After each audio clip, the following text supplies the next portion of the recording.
Okay, guys, finishing off our meta series, Zain is ranked 2. Now, Zain is obviously ranked 1 now, because remember, these results came out in the summer.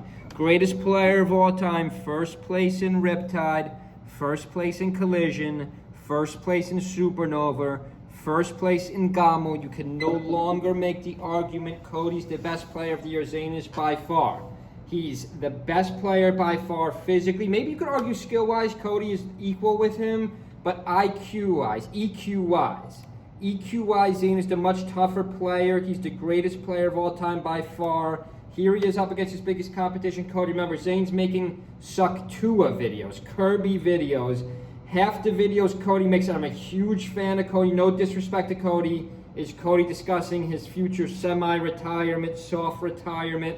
I have no idea what he's ever talking about. Zain would never make a video like that. Mango, Prime HBox, they would never make videos like that. Prime HBox, I mean, you can argue HBox obviously not as prime anymore. He's obviously no chance for Zain. Zain is obviously ranked number 1 now. So this is going to have a 2 on it, but that's because Zain had a rougher start to the year. Zain had those 2 tournaments he kind of collapsed in. He said he missed a flight in 1 tournament, but other than that, he's been perfect. He just wins every tournament. He wins 3-0 or 3-1 most of the sets, and he never really comes from losers. In other words, he never loses. So I don't know how. Oh, nice edge hug by Cody right side stage. Zain's down to stock here. I think he's going to come back here. This was 1-0, so this is Cody's counter pick at Yoshi's Island. I don't even think this is that much of an advantage for Fox Yoshi's Island. I think Stadium is the better stage in this matchup. Against a traditional Marth, yes. Or you could even argue Dreamland. Then again, Fox doesn't like Dreamland. Fox would rather play Yoshi's Island than Dreamland. But against Zain is so fast and has just perfected Marth that this stage kind of has a reverse effect, where Zain could just cut. Marth has such a big sword. There's the forward smash. Zain really incorporated the forward smash well. The last 2 tournaments started using against H-Box. We didn't really see Zain forward smash. He used to do it years ago, but he's kind of brought it back effectively. You preferred the side-air. There's the side-air twice in a row. But Zain has been able to really use the forward smash more, and the side air and the up B a little bit less. Like in scenarios, Zain may have up B'd. He does do that rare up B. He used to connect with it a lot. There's the forward smash again. Especially at the smallest, there's a forward air again. What a kill by Zain. That was just insane, guys. He's the greatest player of all time for the reason, I know my reason for it, and a lot of people don't agree with, he's still in his prime. Like, he's still in his prime now. Like, you can't argue H-Box is going to win the next 3 tournaments. But I could easily argue Zain will win the next 3 tournaments. Like, where does this end, guys?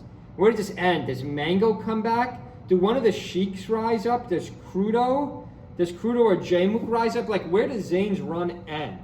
With him quitting? Like, or maybe playing Roy? I did not like the Roy.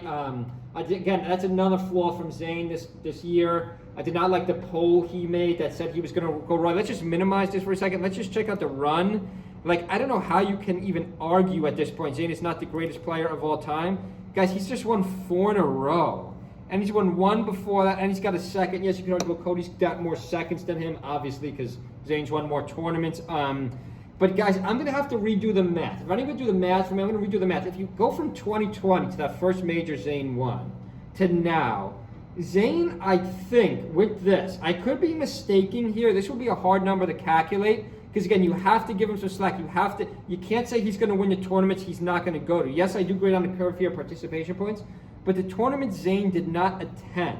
So just amongst the tournament Zain has attended, and let's say the last 4 or 5 years, I think Zain has almost won 50% of those tournaments. I could be mistaken. Last time I did the math, I think it was 42, 43%. I think he's probably gone up closer to 50%. Guys, that's insane. That's never happened before. So you figure LeBron James has been in the NBA 21 years. He's 39. He's going to turn 40 in a couple of months. He entered the league at 18. He's 39. LeBron James is 4-6 in the finals. He's been in the league 21 years. He's 4-6 in the finals, which people always get on him. But that's incredible. That's an incredible record. That means he's been to 10 NBA finals. He's got like a 50% chance of making the finals. Zain has a 50% chance of winning, which is way better than LeBron James. He's better than the LeBron of gaming, of Melee.